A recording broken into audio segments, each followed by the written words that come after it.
Aquest estiu, Cambrils se suma als actes que al llarg de tot l'any 2021 commemoren el centenari del naixement del pintor, escultor i ceramista Maties Palau Ferrer.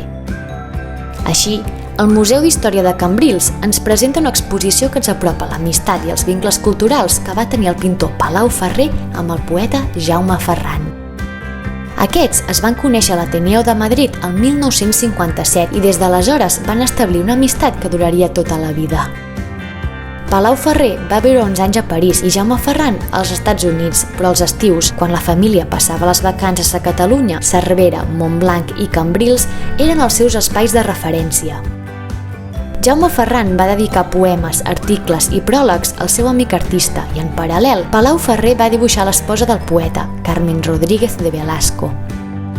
D'aquesta manera, si uns mesos enrere el Museu de Cervera ens va redescobrir el vincle intel·lectual entre les dues personalitats, ara el Museu de Cambrils ens ofereix l'oportunitat d'endinsar-nos en els estius de dues vides plenes d'art i literatura de la segona meitat del segle XX.